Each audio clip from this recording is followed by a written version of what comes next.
In 1880, in the reign of Victoria of England, a number of events occurred which led to a man giving his name to the languages of the world. That man was Captain Boycott. The wild county of Mayo in the west of Ireland, a land capable of giving happiness, but producing only poverty and deep, festering hatreds.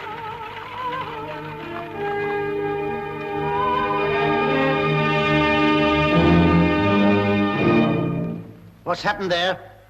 It's George Hussey, Major Scott's bailiff. Dead?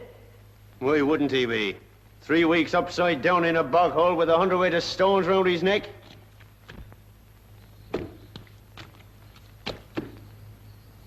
Don't look, Billy.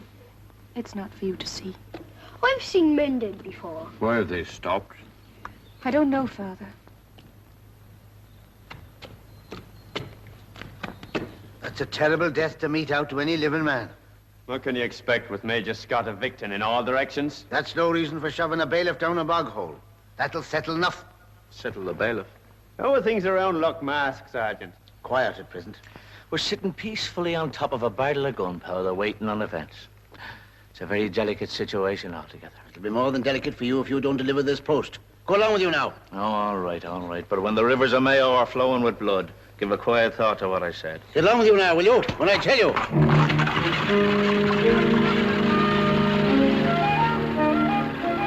It's a queer, neglected spot, this land of Mayo, that's been left tagging behind in the footsteps of progress.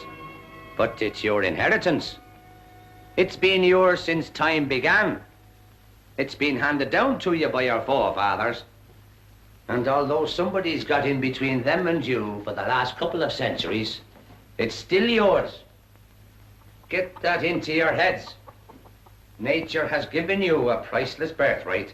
She has endowed you with wealth beyond the dreams of avarice. Well, maybe she's been going a bit easy lately. The crops of 78 and 79 weren't too good, and this year's doesn't seem to be a whole lot better. But yet that's just the contrary way with nature. And look at your compensations.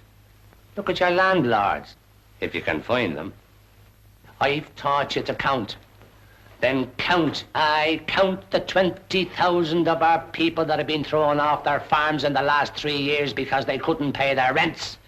But can you count pain, hunger, suffering, wretchedness? No, you can't.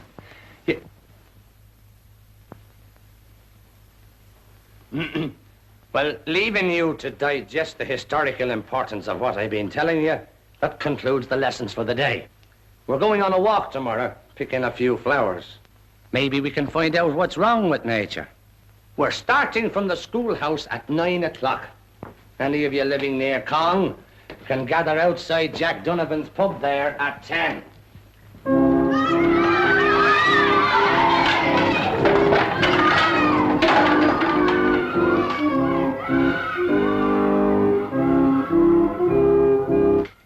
Good afternoon, Father.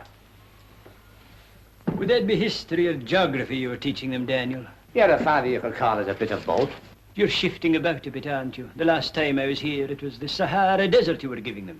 It was a wee bit dry for them, Father. I came home. And in the history, you'd only got up to Henry VIII. Oh, we skipped him, Father. That's not the class of a man you'd want to tell young children too much about. We had no books for some of the fellas came after him, so I thought I'd pass over a few years and bring the whole lot up to date. But modern history has its pitfalls. There's no man, Father, knows better where they are than myself. I can see that. Besides, did you ever hear me tell them anything that wasn't the truth? No, Daniel. But you might happen to have a way of presenting the truth which would leave it a bit lopsided. And we've enough trouble in this generation without stirring it up for the next. Did you hear that Captain Boycott was handing out eviction notices? I knew it had happened, Father. Watty Connell is out serving them now. Father, it's a long step from serving the notices to throwing people off their farms. It may come to that. I hope not. The thought of the violence it has led to in other parts is enough to put the heart across a peace-loving man like myself. I'm sure.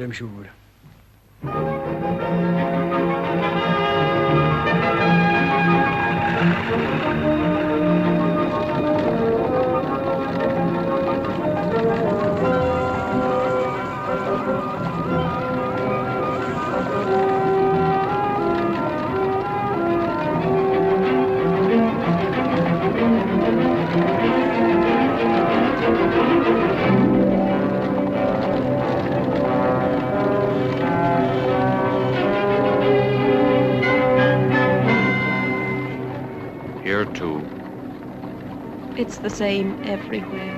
What are you going to do? Put it back.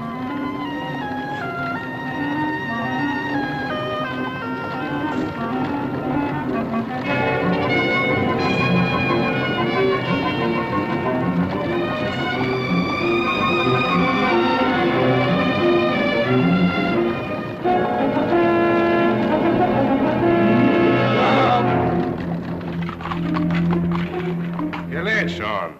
Fine time for the post office to keep. Have half a mind to take my business elsewhere. Out of the way there, Davin. You have a sack of seed for me, Sean. You'll collect it in the proper place, the post office. I wanted to do a little winter sowing before the weather breaks, Sergeant. You wouldn't be holding up the crops, would you? Now, come on, Sean. I'll buy you a pint of the pattern later.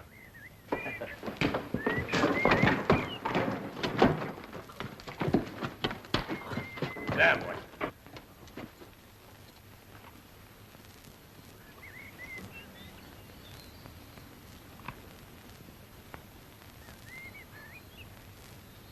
Here you are, Hugh, lad. Seeing Martin Egan's tent by the bowling alley. They found George Hussey. Where? In a bog hole at Tumakady. I've known worse than Hussey. He's inside. Family by the name of Culane. Taken into Mother Creek's. Look you here, Sean. You're deliberately wasting the government's time and money. Well, that's fair enough. The government's got plenty of time and most of our money. How's Corrib, lad? Grand. See you around 7:30 then. Ain't a while later, will you? Lads think the country's run for their benefit.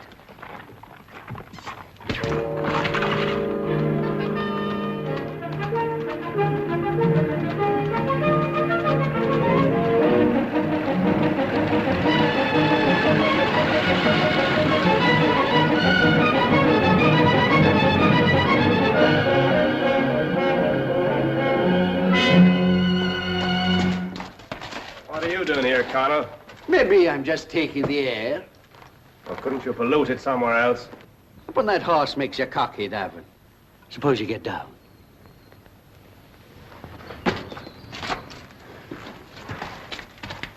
What are you after, Connell? Rising 5 now he'd be, wouldn't he? Never mind about the horse. But I do.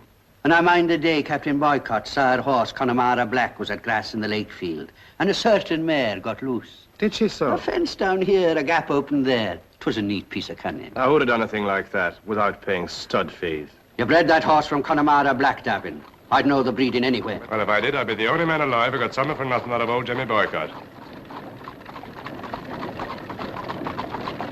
If I was a farm bailiff, I wouldn't be slow looking for police protection. Speaking for myself, I'd feel safer with the military. No, with a horse like that, you'll not have to be worrying over owing rent. So that's it. In a few months, you'll get your rent. Thinking of running the lad at Koran races? I might. And you fancy Captain Boycott will wait till then for his money? Well, he's waited a 12-month. He's mindful of that. Supposing the horse loses? It's a thought that never entered me head. I've known it happen. Take my advice, Davin, and sell it to someone better fit to train it and stick to your farming. The way I run my farm is my affair. And the captain's, too, when the rent is owing. There's your process, served on you in a proper and legal form. Let you pay in the time named in the order, or we'll evict you and sell you up. Do you think we're likely to wait until Koran races, on the off chance of a half-trained horse carrying off the prize?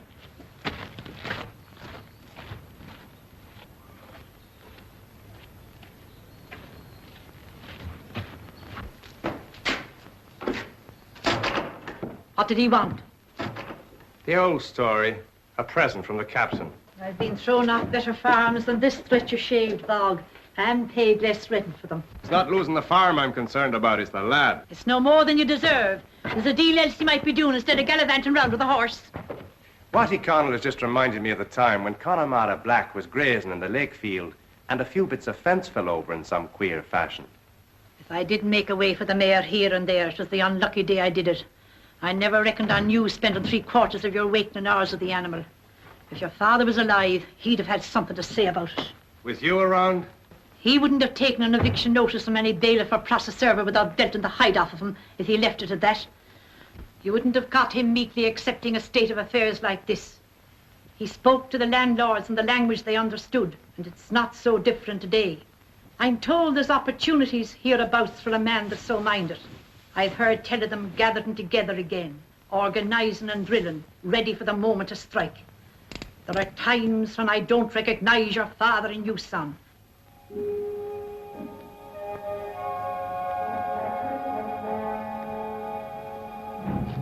Left, right, left, right, left, right, left, right. Halt! Left, turn!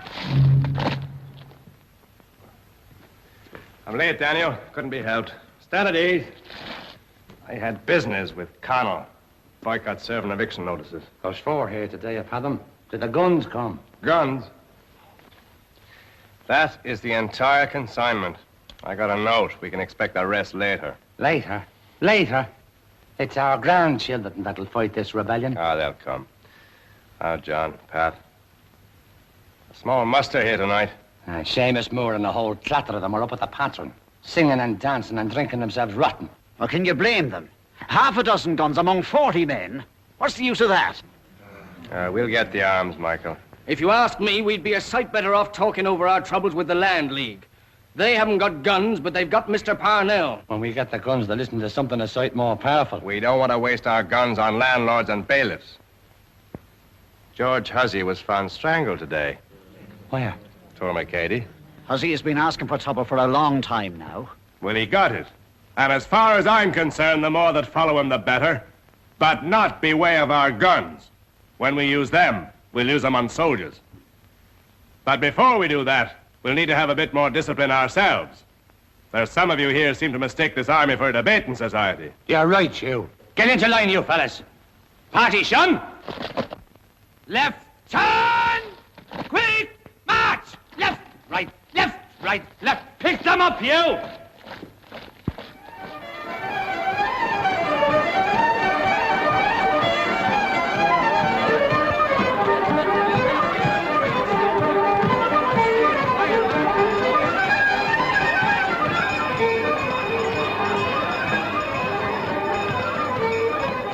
Hello there, Hugh. I was wondering where you'd got to. Good evening, Father. We were up in Jack Donoghue's place, Father. We were having a divil of an argument about Greek philosophy, but it went on a bit too long. Jack Donaghy's here, Daddy. We were talking to his daughter, Father. His daughter's here with him. We mean the youngest daughter, Father. Oh, the youngest, dear me. Now, let me see. She must be nearly 8. Oh, all of that, Father. And you were discussing Greek philosophy. Well. But she's a very remarkable child for her age. She must be. If I were you, I'd move her up a form or two, then. It was the look of her from the back that attracted me first. And when she turned around, I saw that the face fitted the figure. I've been waiting for that point since 8:30. You've been filling in the time, I see. Another here, Martin. I was watching her dancing out there just now. She was like an angel sailing over the ground. I never saw the like of her here.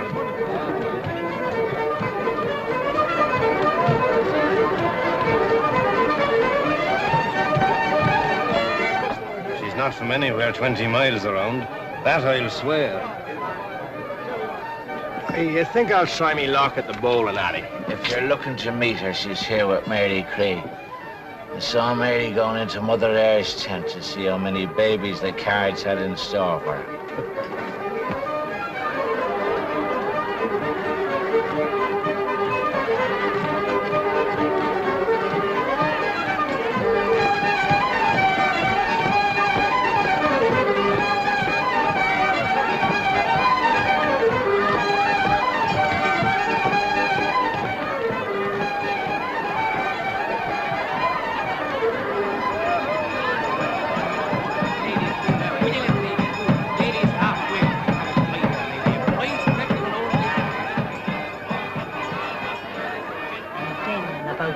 Months, I see a man entered in your life. I'm afraid I'm a bit on the early side, Mrs. Eyre. How are the rheumatics? Much better, thank you. Did you have to come here spoiling everything, Hugh? I'm afraid, Mary Craig, the spell is broken. That'll be threepence, please. You've got a nerve, Hugh. Just as I was getting her going nicely. If I'd come a moment later, she'd have given you 10 children. Think of the fate I've saved you from. Mary, me doty. Who's the beautiful red-headed girl you're here with today? I might have guessed there was something at the back of all this. Her name's Killane, that I know. What would her Christian name be? Anne. Anne. And Mary, me love, where's she from? Wexford, Hugh, me darling, and she's 21, 5'6" tall, takes a 4-inch shoe, and anything else you can ask her yourself now. Oh, and this is Hugh Davin. He's the reason why so many girls from here have emigrated to America. He's been asking about you, so I've given him full particulars. Come on, Con, let's try a look at the shies. She's a jewel of a girl. And that was a powerful class of an introduction, I must say. I saw you on the coach today. I remember. It's a long journey from Wexford. 2 days. The only thing that travels fast in Ireland is gossip. Well, it spreads the good news. This belongs to you, does it not? Yes. Sack split open. There was nothing to tie it with. If I'd have lost that seed, I'd have been in a bit of a fix. Would you know? I would. Hey there, Davin. I want a word with you, my lad. Where's Watty Connell? Connell? Yes. He should have met Captain Boycott a full 3 hours ago. Why should I know where he is? Have you tried the pubs? You know as well as I do that Watty Connell's a total abstainer. You were the last man to be seen with him. I passed the 2 of you together myself. He served me with an eviction notice and then he went off up the Killala Road. Can't a man go off on his own without you come? When bailiffs go off on their own, they have a habit of not coming back. What do you mean by that, Sergeant? The postcoach arrived over 3 hours ago. Where have you been since? I've asked you a question, Davin. Supposing I don't care to answer, Sergeant. Why should I account to you for my movements? Maybe you'd rather account to the magistrates. Search him, Harry. There won't be any need to do that, Sergeant. He's been with me the whole evening. He was here when I came. I didn't ask you to interfere in this, young woman. There seems to be no reason for disbelieving her, Sergeant. This is my responsibility, Father. And I wouldn't be taking it too lightly. I would remind you there can be no arrest in law without reasonable suspicion. I wonder will you know your law so well, Father, when Connell's found dead. You'll talk then, Davin. And I'll have something to say to you, young woman. Good night to you all. Good night, Father. Thank you. I'm going home now. I'll come with you. It's not necessary. You can't go home alone.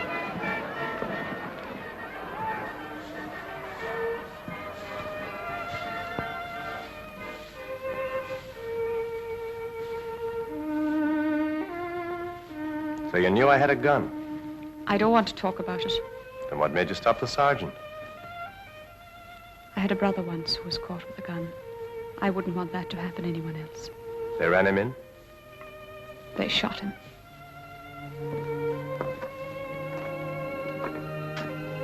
Good night.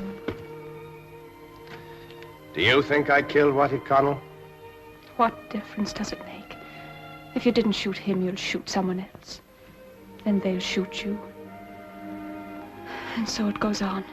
There's a deal to be said for killing rats like Connell, but murder in cold blood serves no one but the hangman. Then why carry a gun? Good night, Mr. Davin. Thank you for seeing me home. The thanks are on my side. Good night, Anne. I was walking down by the loch this morning. You know, way to the west of the river there. Well, there's a 5-acre field. Ah, there you are, Anne. We've been waiting for you. This is my daughter, Anne. Mr. Connell. I've been looking forward to meeting you, Miss Gillane. Your father's been telling me about you.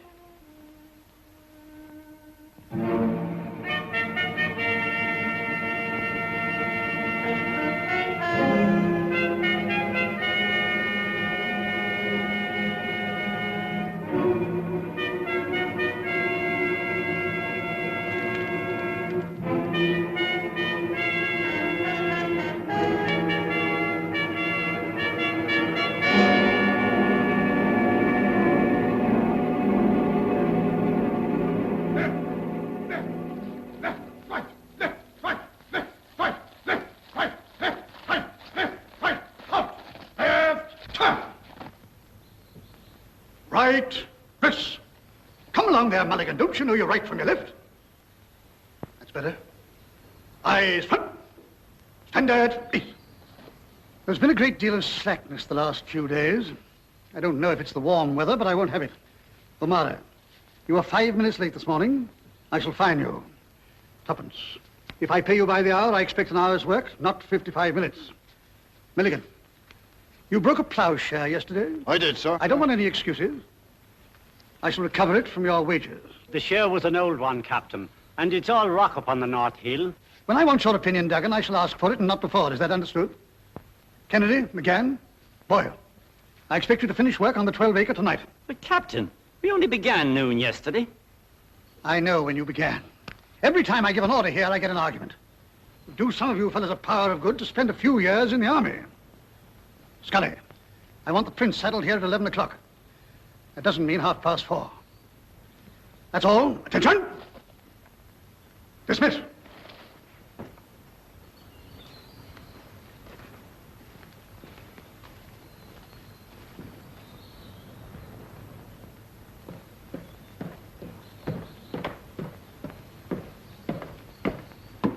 A deputation from the Land League, I hear, Captain. Land League.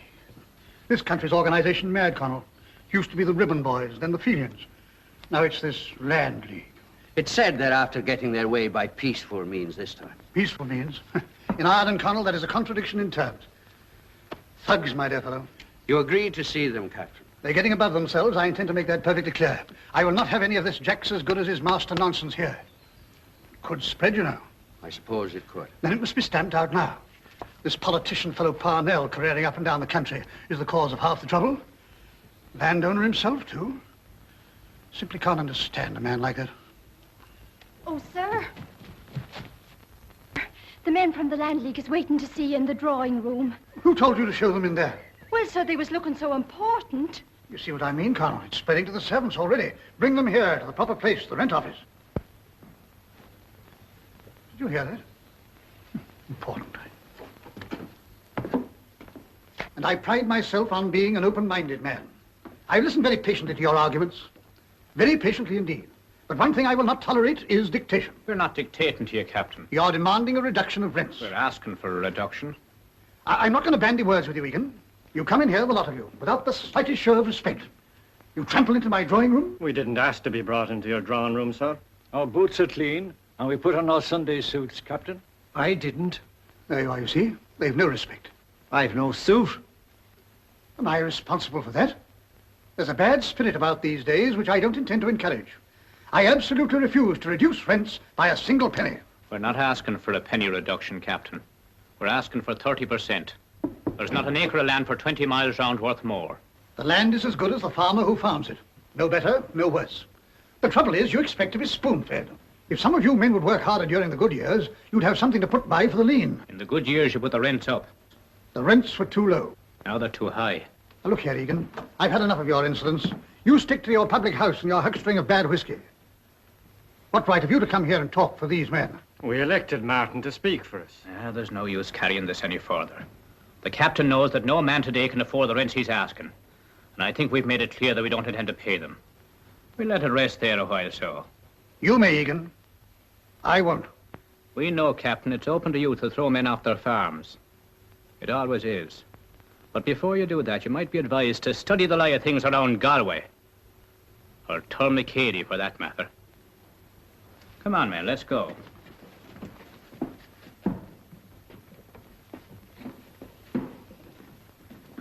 You know, there are times when I can scarcely believe my own ears. The old loyalties, the old discipline seem to count for nothing these days. No one can say that I'm an unreasonable man. Get out, boy. For this is sheer blackmail, you know, Connell. If they refuse to pay their rents, Captain, you can always evict them. Yes, I know, but immediately they get wind that I'm going to evict them, they'll either barricade themselves in or drive their stock up into the hills. All I should get out of it is some old woman's hens. Happened to Major Scott, you know. Scott went the wrong way about it.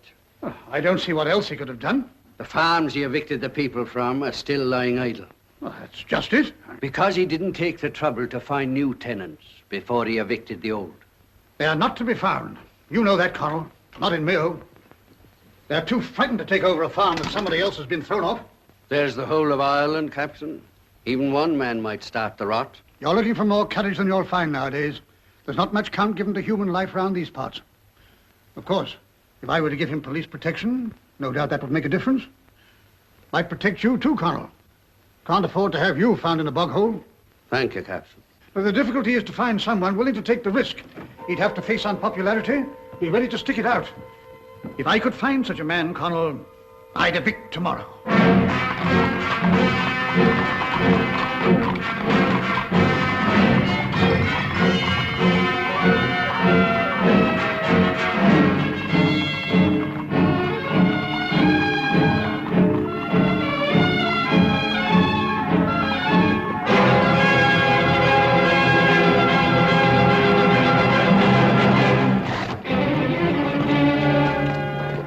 On his way here to evict. I spotted him on the Con Road. A dirty scoundrel. Get the bonfires ready at the back of Egan's and wait there. They might strike in any direction. Right. Get along to the mountain, Jim, in case they strike north. You better be getting home yourself, Hugh, in case they strike west. Time enough for that. Warn Daniel and Stephen to take the rise of the crossroads facing east.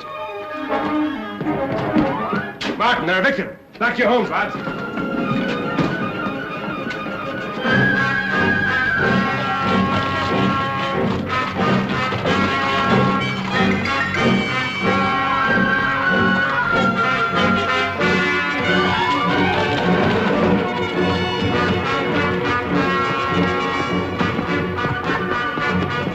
In the morning, when the Irish and the English had put 12 planks across the broken bridge at Limerick and closing the school for the day, run home to your mothers out the hammers of hell and tell them that the sheriff is evicting. Joe, tell your granny to hide the truck in the usual place, behind the cowshed. Julie, lock the schoolhouse door behind me and bring me the key at the back of Egan's.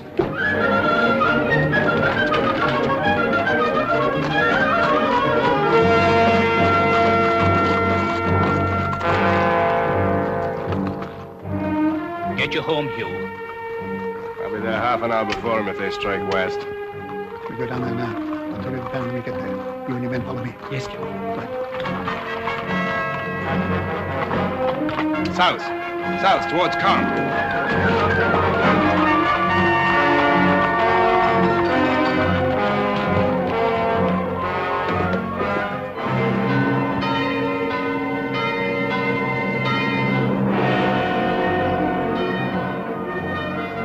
Spread the fires! They're heading south!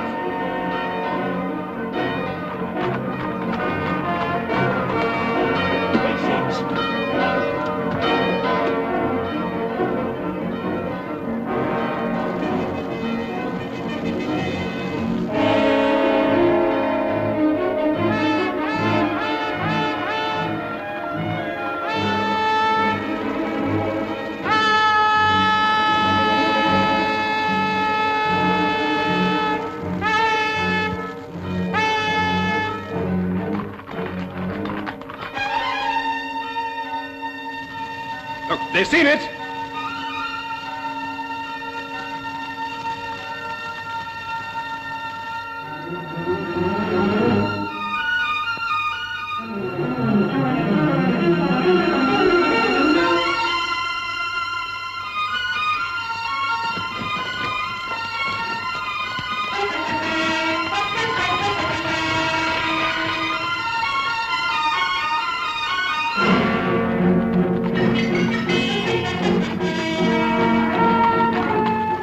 Coming up to the Headford crossroads.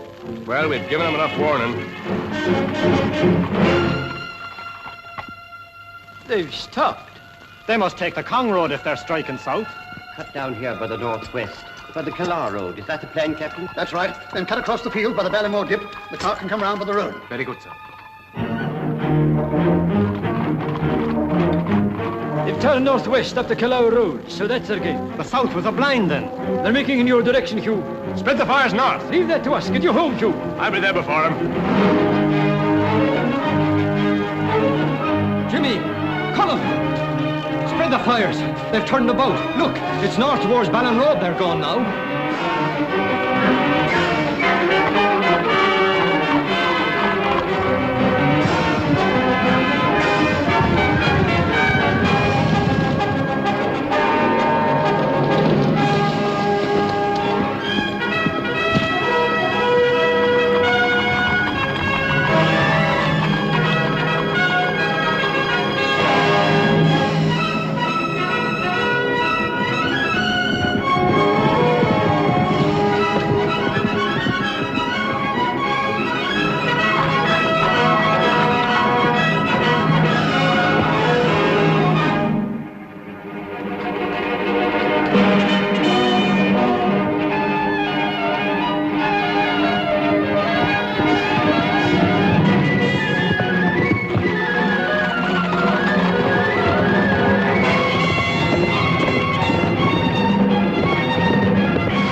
saw the signal on the mount.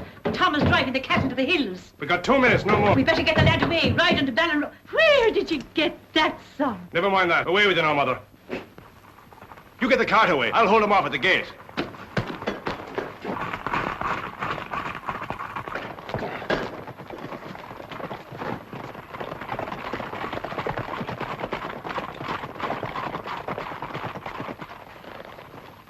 They've passed us by. That's queer. We got the notice, and we owe 3 gales of rent. What are they after, I wonder? And the best farm in the district, and the finest horse that's been bred in Mayo in a lifetime. Do they want to put us to shame before the whole population? Useful horse young Davin's got. Very. He's entered it for the Cup at Coran races. The devil he has. Is that the animal he bred from the black? It is. He's a bad hat, Connell. Always said so. Got ideas beyond his station. I should have evicted him. Great mistake. I offered his farm to the Killanes, but the girl didn't seem to fancy it for some reason. Must be mad. It's a 10 times better farm than Michael Fagan's.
Mr. Boycott, sir, please, heaven, will you listen to me?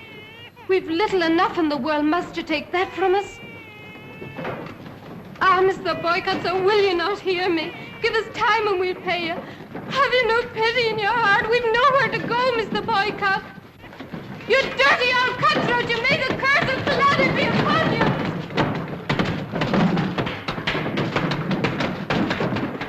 They're barring up that door and they're leaving the roof on. That's for a reason. They're going to put another man under it.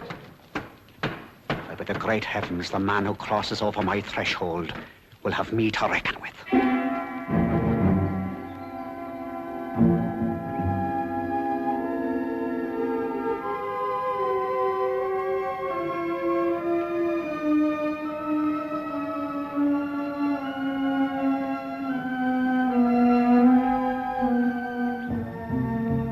The police will stay as long as they're needed. You promised that. The captain has given you his word. You'll be perfectly safe. Go on, Father.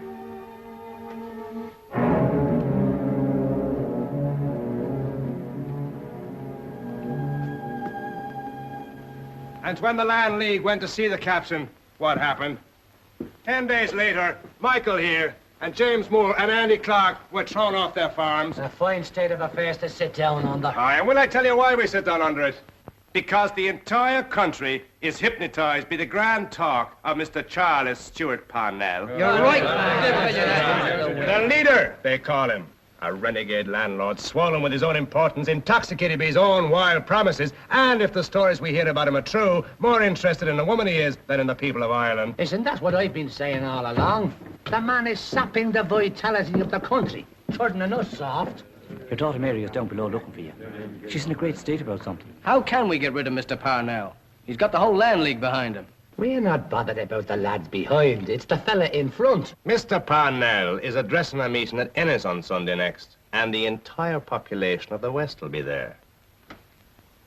Now, if we was to break up that meeting, it might be the start of something. Hugh, me boy, that's a great notion. It'll bring folks to a proper sense of their responsibilities, and it'll be a great bit of sport. Get a hold of Jim Wiley's break. That Hey could there. hold 20 of us. Mark Killane has just taken over Michael's farm. Who told you that? My daughter Mary has just seen Ann Killane moving their furniture into the farm. Did you know anything about this? Nothing. You were seen about with that girl. I knew nothing of this. Boycott must have brought her and her father up here to take over my farm. You didn't know that, maybe? Now, look here, Michael. It wasn't by any chance an arrangement between you and she that the captain passed over your farm. Hold hard, lads, hold hard. There's enough accusing going on here without starting on each other. Yeah, and there's the man that dares to talk about Parnell deserting his principles for a woman. You've said enough, Michael. Oh, you want to have it out, do you? No, not with you. With somebody else.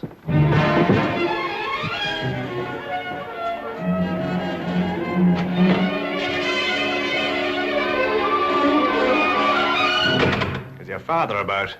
What are you doing here? I came to find out what you're doing here. A man was evicted from this farm a few days ago. You knew that.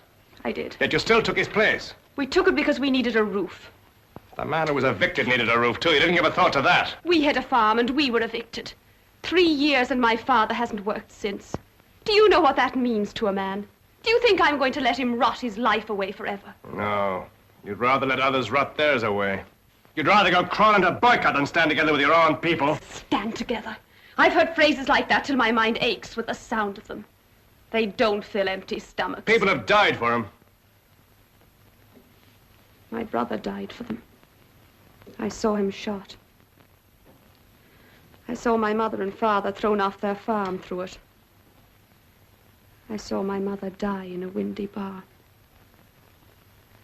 And all because of this insane fight against the landlords. We'll go on fighting and we'll win. When?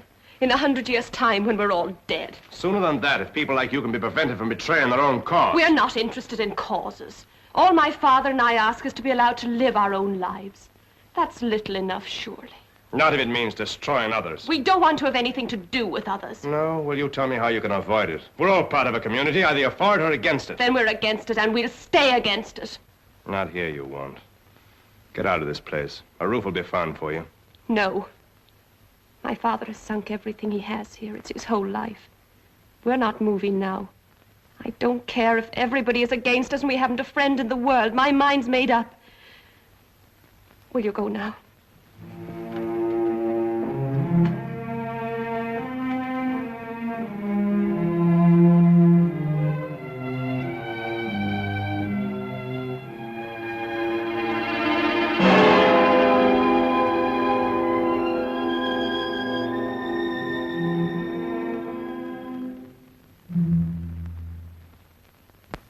I well know the misery and distress which these evictions have caused. And I haven't lived in your midst for 20 years without understanding the resentment and bitter passions which have been aroused. Oh, and I know that even though you are Irish, it could be that one or two of you might think to resort to violence. And I must beg you to refrain. And do not think it is easy for me to ask you to love your neighbors without leaving out a couple here and there. And I might be accused of acting in a biased and unchristian manner if I were to indicate to you that I consider the actions of certain individuals of this parish to be vile, inhuman, and utterly reprehensible. But if I were to hint that I think that certain other people have behaved in a way which, to say the least, is unneighborly, short-sighted, and foolhardy, oh, yes, I'd be going a long way outside the duties of a parish priest if I were to pass judgment on these people. Just as it would be improper for me to suggest a remedy. As, for instance, recommending you to go and listen to Mr. Parnell, who I hear is speaking in Ennis this afternoon. And since the subject's come up, I don't mind saying that it is the purest piece of chance that Mass has finished a bit earlier this morning than usual. However convenient it might be for the one or two of you who might be thinking, rightly or wrongly, of going to hear the great man.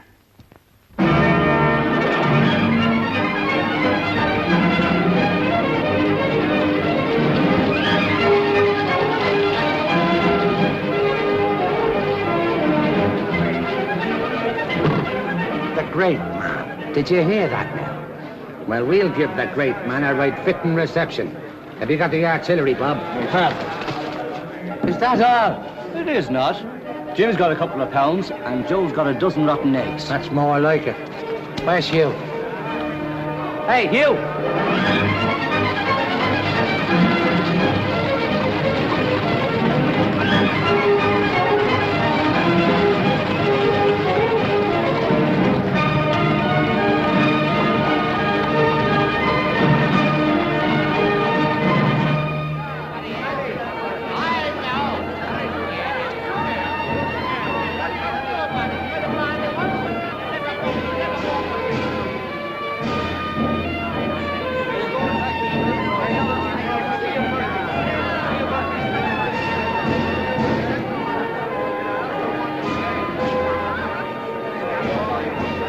till I give the signal now. I'll let him get well into his stride first, and then when I throw, you all throw. You got that? Do you think they'll start any trouble? We're starting the trouble, Daniel. Yeah, but we're not in a very good position here. Will there be many in disagreement with us, do you imagine? I should think 100 against us for every one for us. As many as that? Every movement has to have its beginning, Daniel. Next time it'll only be 10 to 1 against. Next time.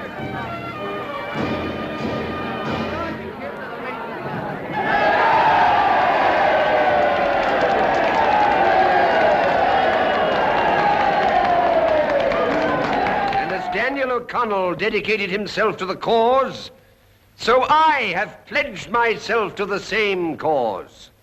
The cause of Irish liberty. As he waged war, so we will wage war, but it will be war of a different sort. The success or failure of the land bill next session will be the measure of your activity this coming winter. Your determination not to pay unjust rents.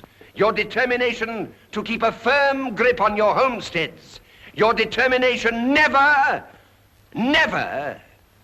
to bid for farms from which others have been evicted. Now, what are you to do to a tenant who does bid for a farm from which his neighbor has been evicted? Kill him! Shoot him!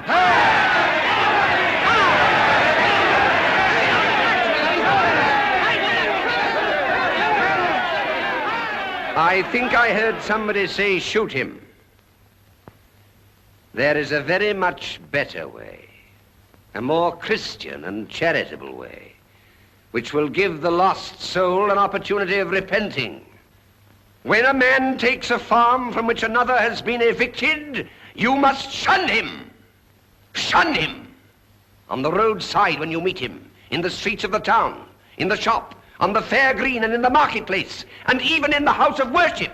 By isolating him from his kind as if he were a leper of old, you must show him your detestation of the crime he has committed.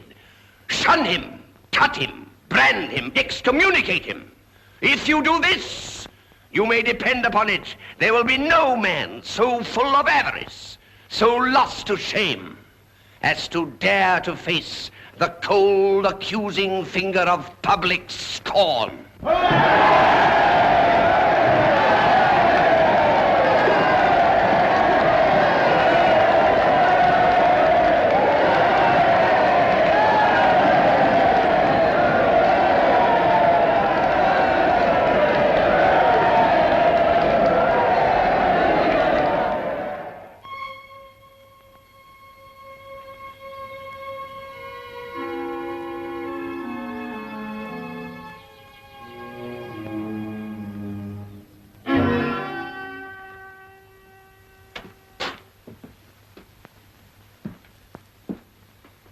Martin about, Josie? He's gone down to the chapel to see his reverence.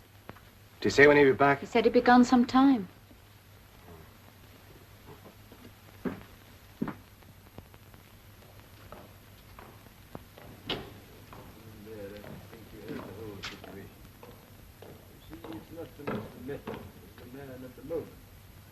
I have never seen anyone command such attention as Mr. Parnell did yesterday.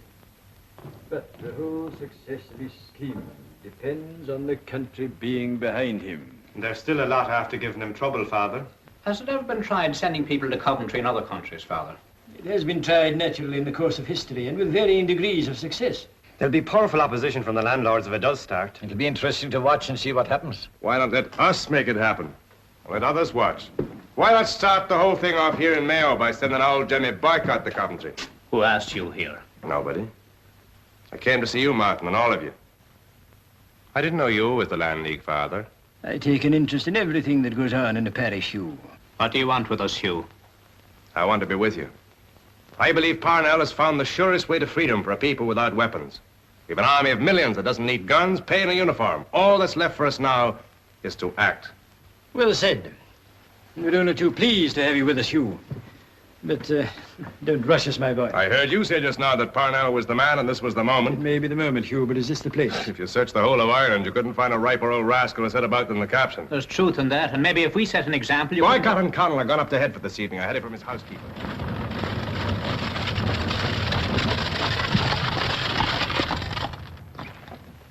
Duggan? Murphy, Mullins. Where are they? They knew I'd be back to dinner. What does Duggan mean by leaving that turf lying about? I'll put him on carting manure tomorrow. Find out where this come on and report to me, Connell. Hi there. Duggan, where are you? Mrs. McHugh, come here at once. Mrs. McHugh, Bridget, Marie, Nola.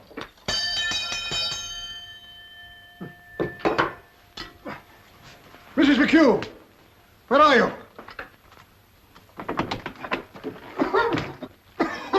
Good heavens.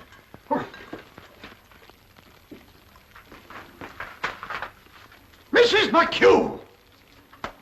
Oh, confound them. I'll sack the lot of them.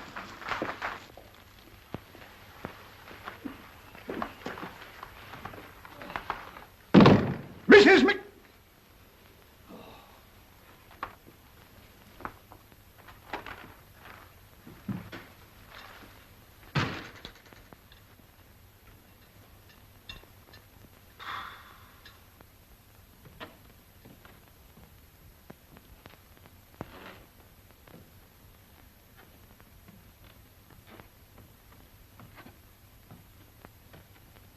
Bridget? Where are you going? Home, sir. What's happening here? I don't know, sir. You don't know. Where's everybody? Where's Mrs. McHugh? She's gone, sir. Gone where? To Clare Morris. She's spending the night with Mrs. Coyne. Mrs. Coyne, too. What's been going on in this house while I've been out? Answer me, girl. There's something queer happening. I've been to their quarters. There's not a soul left, stableman or labourer. Well, there's nobody in the house either, except this creature, and I caught her on the way out. Come on, you. What do you know? Nothing, Mr. Connell, nothing at all. Indeed, I don't. Somebody's been here talking to him. Who was it? I don't know, Mr. Connell. Then why are you leaving? He said we were to leave. Who said it? He was a stranger, Mr. Connell. I never set eyes on him before. Indeed, I didn't. Talk now, will you? Out with it, you little slut, or I'll tan the hide off you. Who was it? Hugh Davin. Hugh Davin? What the devil can he want with a dozen men and 7 servants? We'll soon find out. There's more to this than meets the eye. Well, nothing meets my eye, Connell. Nothing whatsoever. Absolutely incomprehensible.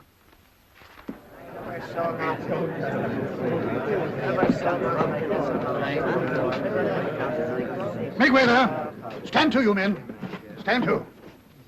It's you I want, Davin. What the devil do you mean by forcing your way into my house and persuading my men and my servants to leave their work? Answer me.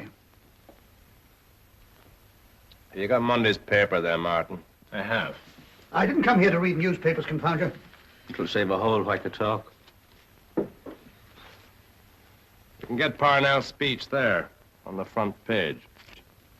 I'm not going to read a lot of seditious drivel.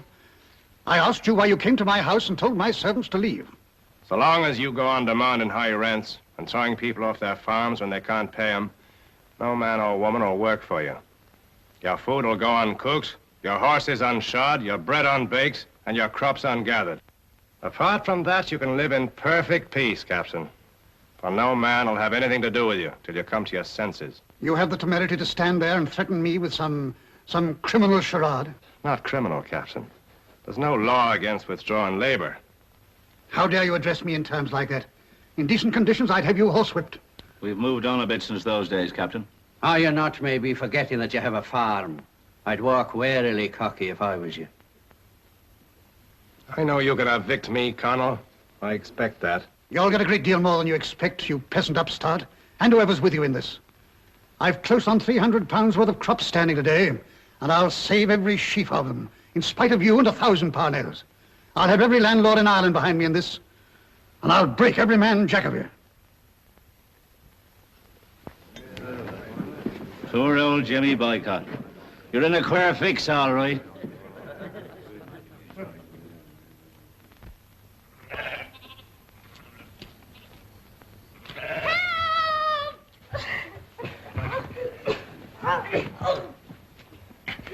Hey!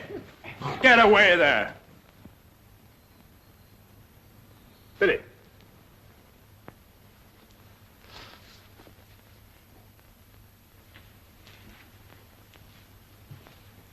Go to sleep. There's a good lad.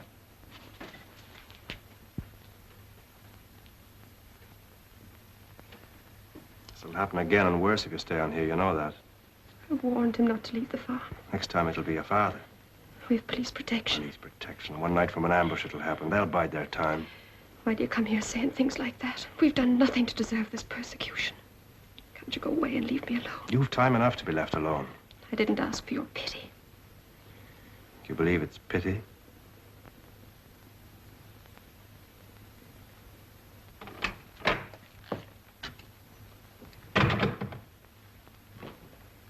What are you doing here?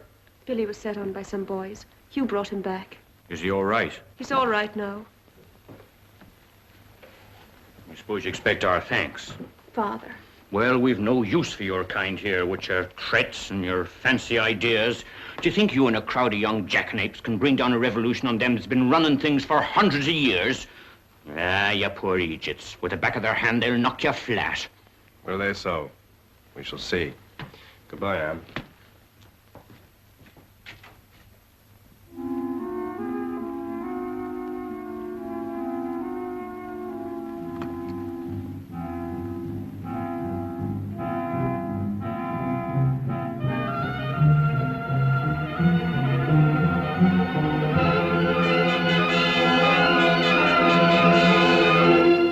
Extraordinary letter here, Humphrey.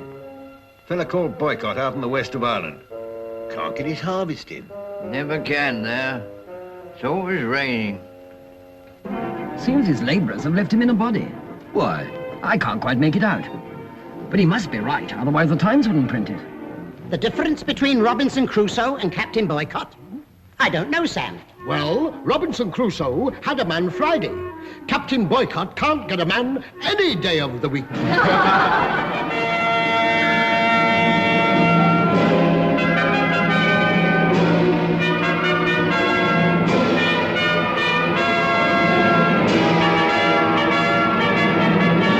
Violence in its most terrifying form is being dealt out to that gallant, unfortunate gentleman, Captain Boycott.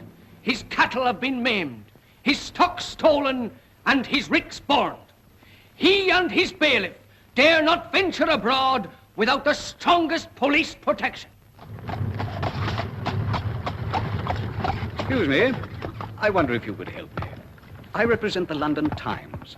Could you direct me to some responsible person connected with the local branch of the Land League? Responsible person? Oh. Oh, I see.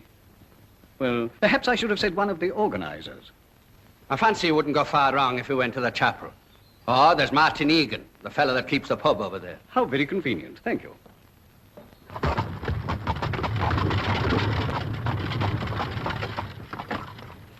Just pull round the corner and wait for me there. And don't tell any other newspaper man where I am. Hello, here's Charlie. Hello.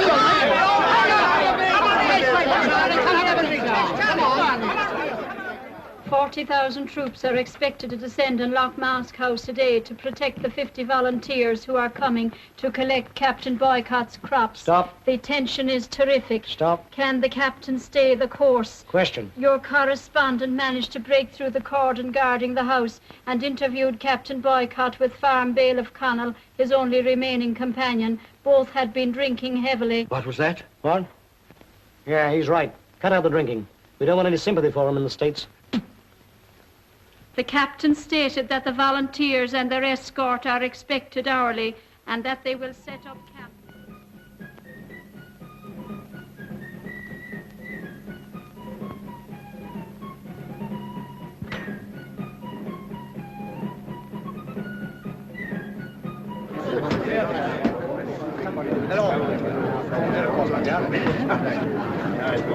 Hush, listen.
Puncheston but had to scratch him.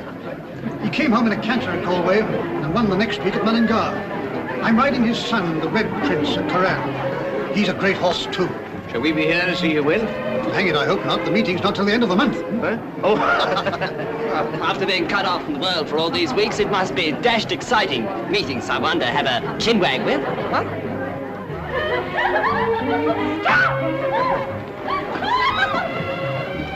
Press, you know. Couldn't keep them out. Well, Colonel, I very much appreciate the help you...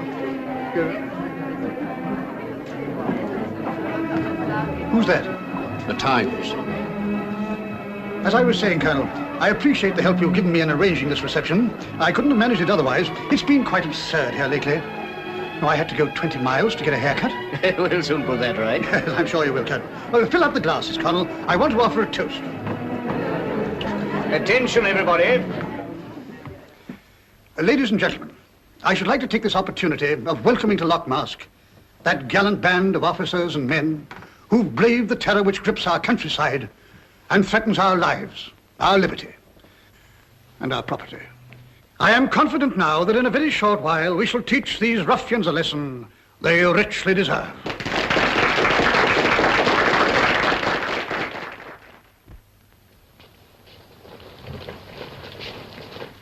Didn't I tell you the landlords would fight to the last drop of the other fella's sweat? It'll take something a sight stronger than talk to settle this.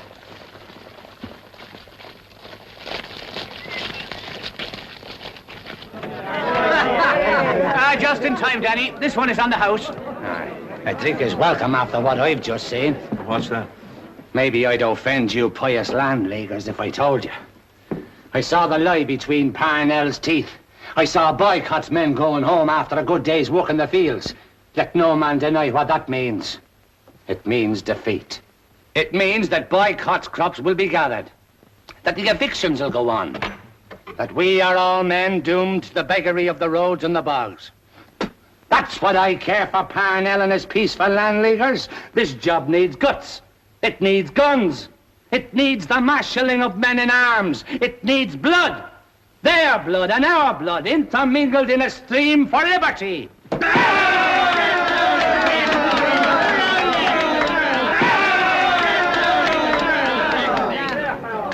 Come on, Danny, give us another speech. That's right. Another speech. I'm received in silence by me fellow countrymen, while me English enemies cheer me. She is maybe in uniform, but ain't you still human beings? Heaven help yous. We're that all right. We're only carrying out our orders. Well, that doesn't stop us from thinking a thing or two. Yeah. Well, let's hope in that, yes. Give them a little time and encouragement. Just a few points here, Martin. Well, you have the next one with me. But don't let's drink to the Queen or Mr. Parnell. Let's just drink to us. Huh?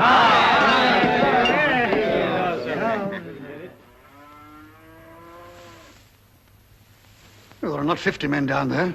Nothing like it. Do you think the others have started on the 12-acre? I doubt it.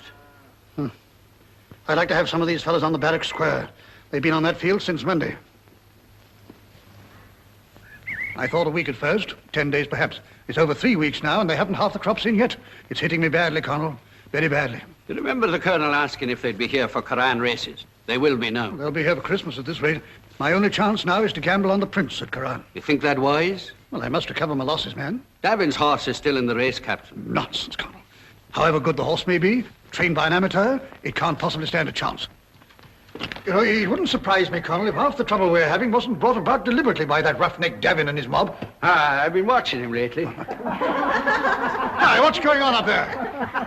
Come down here at once and get back to the fields. I don't pay you for this sort of thing. Sure, we'll do it for nothing, Captain.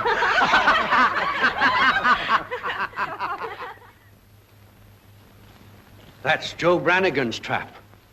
Were you expecting him, Captain? No.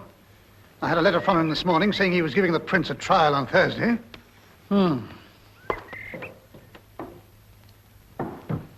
What is it, Joe? The Prince has broken a fetlock.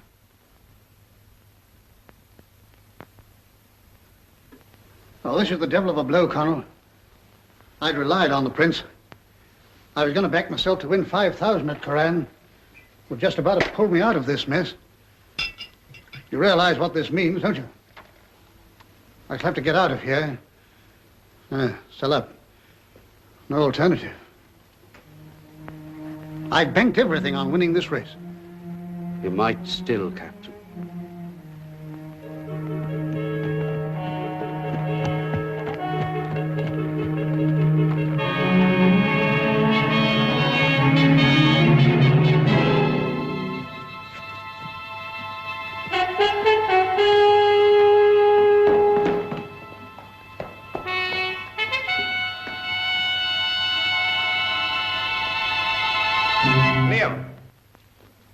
Take the lad up to the long meadow.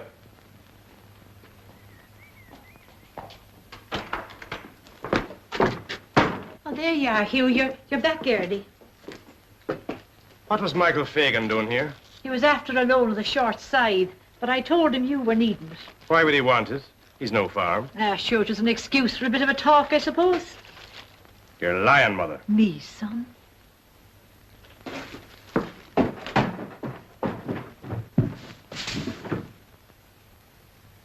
Where is it? I don't know, son.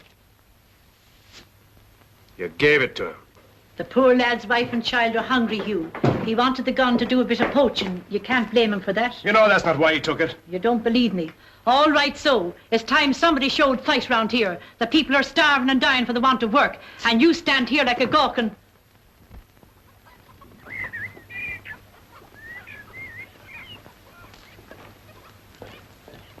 Anne! Anne, where's your father? In the field. Is anything wrong? Well, the man with a gun looking for him won't have to shoot twice. Which field? But over there, the two policemen guarding him. There can't be any danger. Up with you there! Where's Killeen? Where is he? I'm asking you. He was here in this field not 5 minutes ago. Father, where are you? Father! Killeen! Hey, Killeen! He's gone to the South Meadow, maybe. The South Meadow.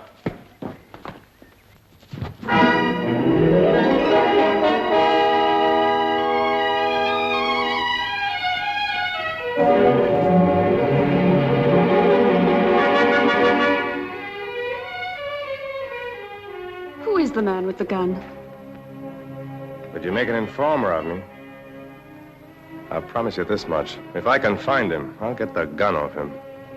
Thank you. Not everyone would have come to warn us. They dug an open grave in front of our door the other night. That's the third threat they've made. Well, one day they'll carry it out. You can't stay here. Where can we go? Well, there are farms that are not forbidden. None that we can afford. Now, you could share a farm. With whom? Who'd want strangers like us? Why are you looking at me like that? I was thinking. You are a stranger. We both are. We scarcely met when we quarreled and parted. And I love you. You're not in love with me. You can't be. You can't be. You just can't. You said that 3 times. You knew I was in love with you the night I brought Billy home. I did not. Oh, you're a desperate woman. I'm trying to be a sensible woman, but you're not helping. I'm trying to. I'm asking you to marry me and share me farm. Oh, Hugh, we can't. I've caused you enough trouble already. Think what would happen.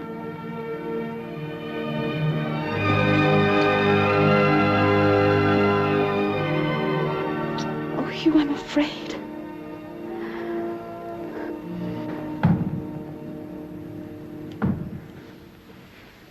What's that? I don't know.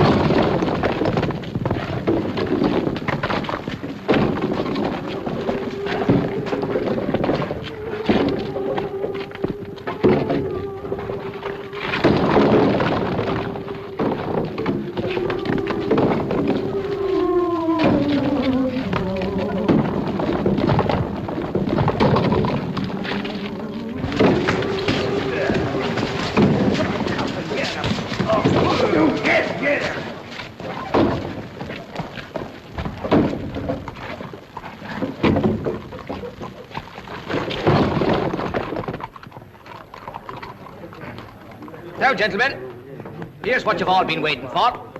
The 5-year-old grey gelding Capt lad, schooled over fences and hurdles and passed as sound. I'm not going to say a lot about his pedigree. There's a bit of confusion here in the stud book.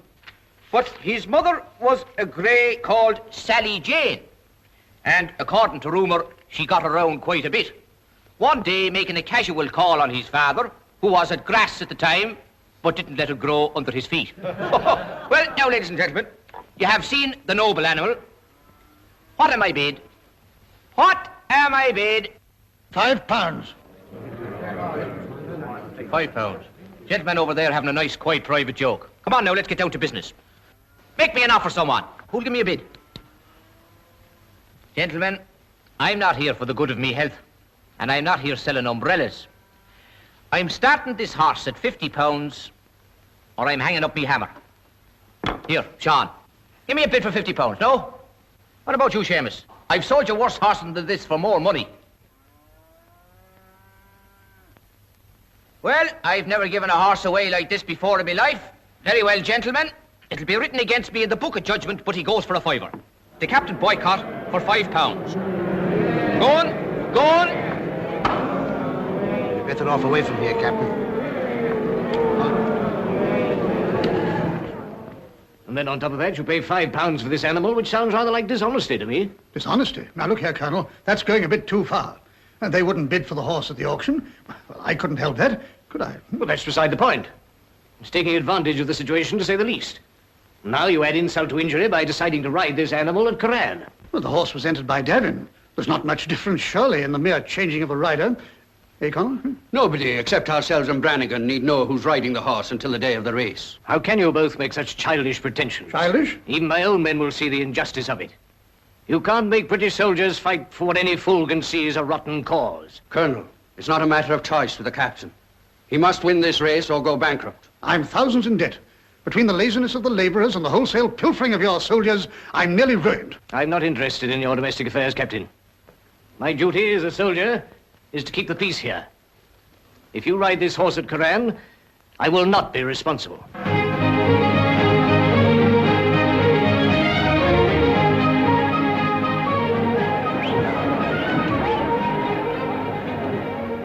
I thought when he bought that horse that there was a purpose in it. I never dreamt he'd run it at Curran. They took care to conceal the fact. You'll notice the race cards were printed in Dublin. And they went on sale till this morning. Well, they may have thought that if it was known the captain was going to ride the lad, somebody would organise a little opposition.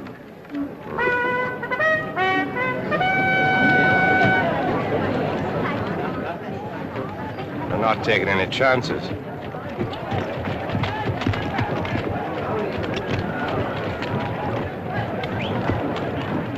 Well, that's a rare old bit of deliberate insult. He throws Davin off his farm, he buys his horse, then dares to run it in front of us. If ever a man spat in the face of trouble, he's doing it. Aye, and he's protecting himself against it. 2 to 1 Fancy Free. 6 to 1 Bantry Bay. You know, there's something wrong here, Jim. 4 races and we haven't taken £5 yet. We can make more money, honestly. They're saving up for the chase, maybe. That's likely. What'll they give us on the Mayo Chase? 6 to 1 Bantry Bay. 4 to 1 Capt. We're offering 4 to 1 the captain's horse. Do you think I ought to let a domestic affair interfere with me instincts as a racing man? It'd be very foolish, wouldn't it? You would be. See what you mean.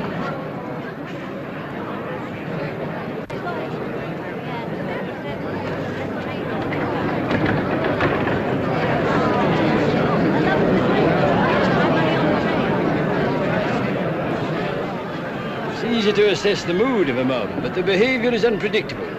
Anything may happen, no nothing. Well, if it does, there's little we can do about it, and not a lot I'd want to.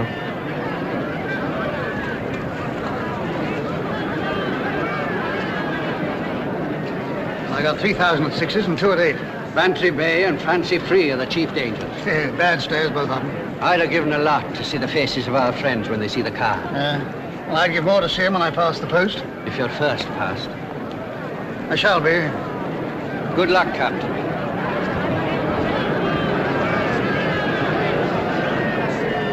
The inspector's very anxious, sir. The crowd seem to be taking things badly. He hardly expected them to leap for joy, did he? I shan't move unless I'm absolutely forced to.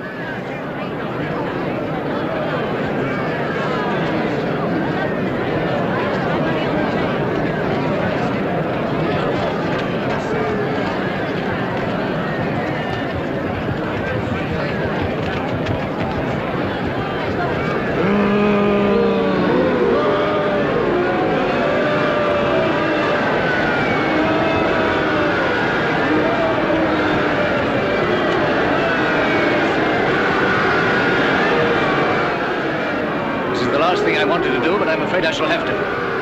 Deploy in front of the stands, as far as the crowd extends. We'll leave the police to take care of the rest.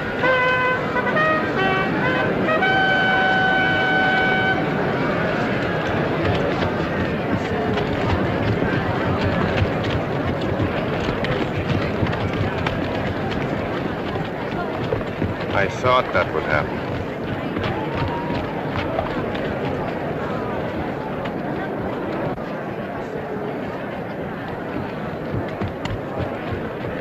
So we stand here and allow Mr. Captain Boycott to walk all over us.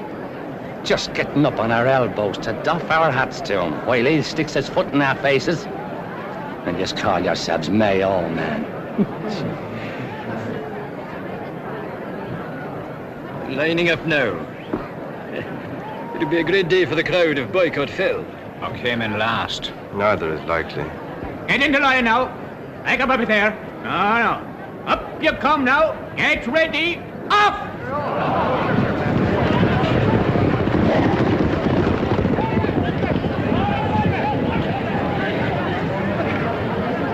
What's happening, Danny?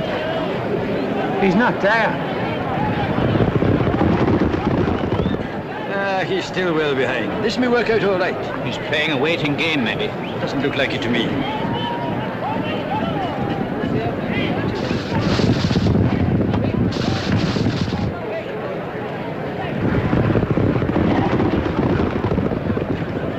He's moving up now.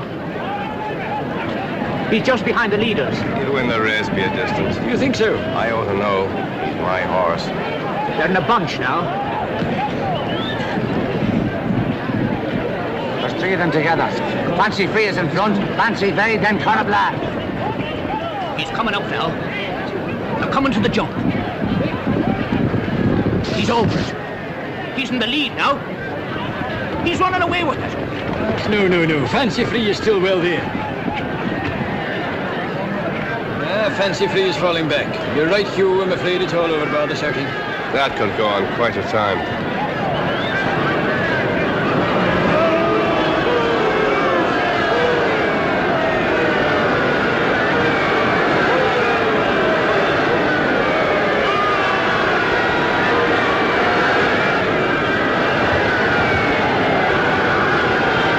He's 6 lengths ahead with 2 furlongs to go. And we stand here like a bunch of helpless idiots watching him. Are we going to allow this thing to happen to us? Are we mice or men? Not him, lads, for the honour of Mayo!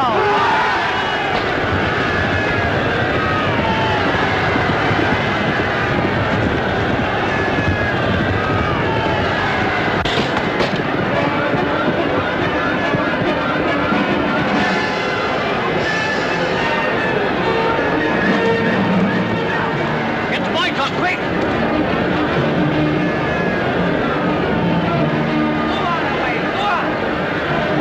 What's stopping you? Away!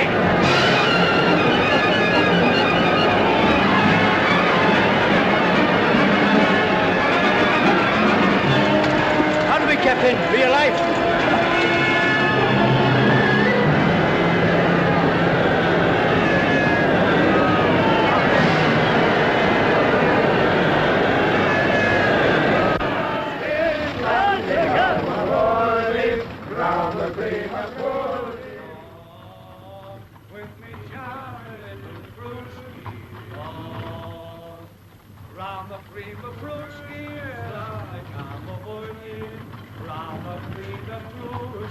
Helene!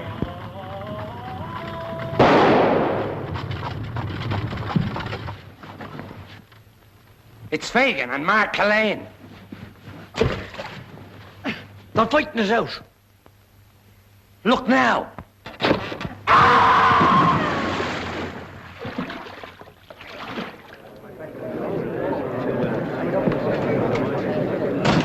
A drink, Josie, for the love of heaven. What's up, Danny? I'll tell you what's up. Michael Fagan is dead. Dead? Do you mean dead or killed? I mean killed. Killed by that dirty land grabber Killane. How did it happen, Danny? How does a murder always happen when a cutthroat is allowed to live amongst us? He threw Michael into the quarry on the Cong Road. I saw it with my own 2 eyes. Cold-blooded murder. A man whose only offence was to be thrown off his farm. The Arrow not men at all. These times don't breed men.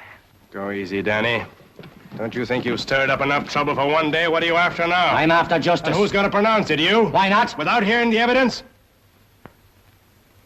Now listen, Danny. You and I have known each other a long while. Time was you used to take me advice. That time passed when you deserted us and took to your fancy land leave. Well, there's nothing fancy about this, Danny. Listen, I want to tell you a thing or two. I had a gun. Michael took it from me home to shoot Killane. Until we know what happened that day, leave things be. Just a minute, boys, just a minute. Let's not be over hasty if that's the truth. That dirty land grabber killed our Michael, that's the truth. There's no getting round that. And there's no bringing him back.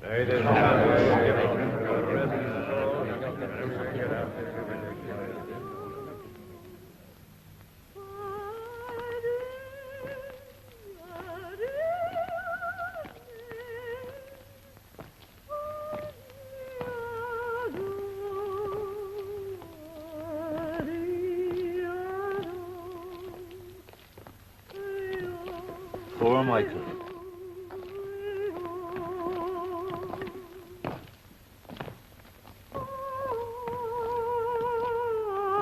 Aye, let us look well at him, but just not lift a finger.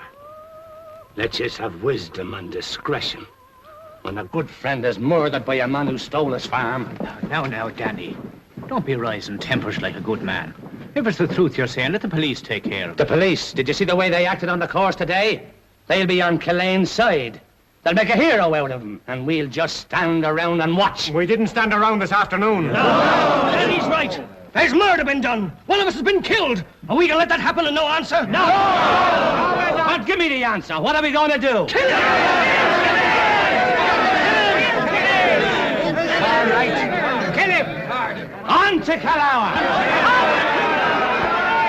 There'll be no killing here tonight, Daniel, till you've learned the truth of this. Are we going to listen to Mr. Traitor Davin? No! We've been betrayed by you once too often, me bucko. Hadn't you better stop here, Daniel, till you calm down? And who's going to stop us here? I am. You'll not leave this place till you come to your senses. Oh!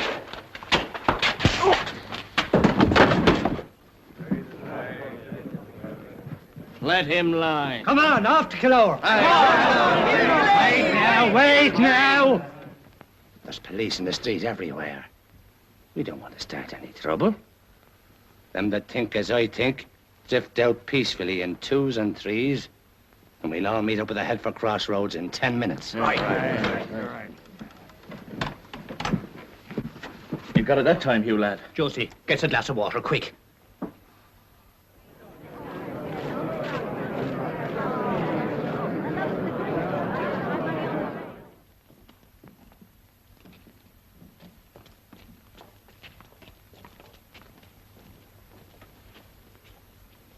You know which road they took? I hear the Headford Crossroads dropped. They'll be meeting there. Give me a hand. So I get to Killane. Anne, she won't be safe either. I must get there first. I'll take the cut to Killare by Lochmask House. Go easy, Hugh. After what happened today, the police will be all round Lochmask. They'll be waiting an attempt on Boycott's life. I'll take care. It's the shortest way. Good luck, Hugh. Thanks.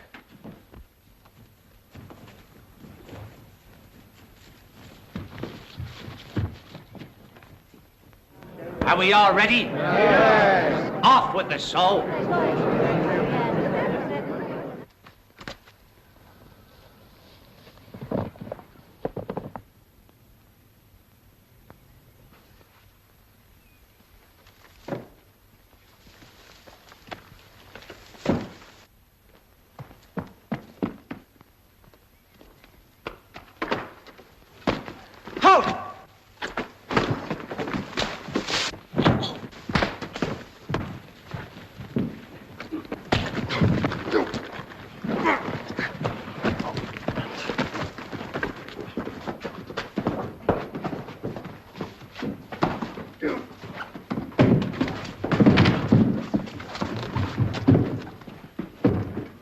thoughtless man... There's a mob on his way to lynch Mark Cullen.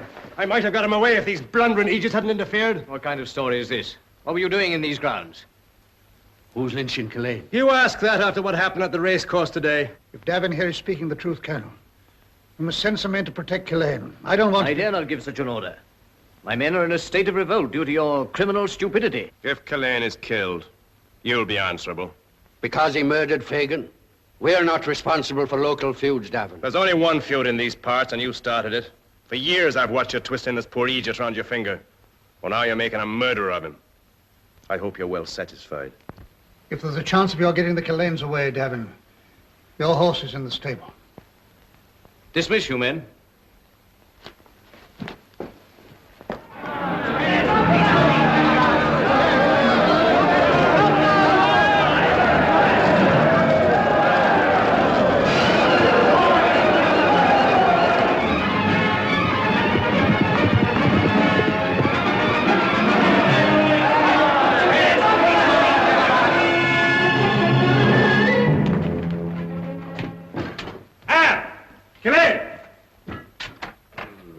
Grant unto him, O Lord, and let perpetual light shine upon him. May he rest in peace.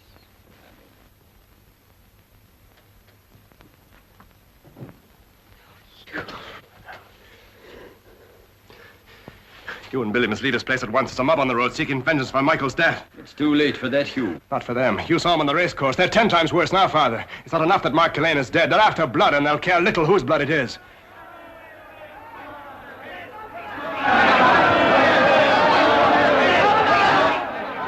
Get away from here at once, for the love of heaven. I'll try and stop him at the gate. You come back.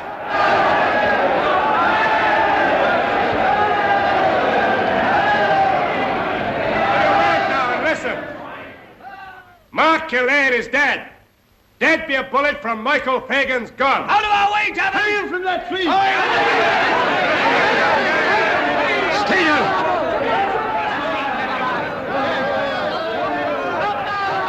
Still and listen to me. Out of the way! We want justice. Daniel McGinty, you had ever more heart than head. What a blundering fool you are. This moment of your madness is our moment of victory. Look, my people, look yonder towards Nelty Hill. The army is leaving, your enemies are in retreat, and with them goes the rack renter into exile. You have broken and defeated him, not as I warned you by violence, but by a greater, more Christian and more powerful means. Here on the shores of Loch Mask, you have forged a weapon which will strike terror into the heart of any man that levies an unjust rent. In this little parish, you have set an example which will go down in human history and will be studied and followed wherever people are oppressed. So go to your homes now and leave violence be. And in the future, if any man offends against the community, you can ostracize him. You can isolate him. You can boycott him.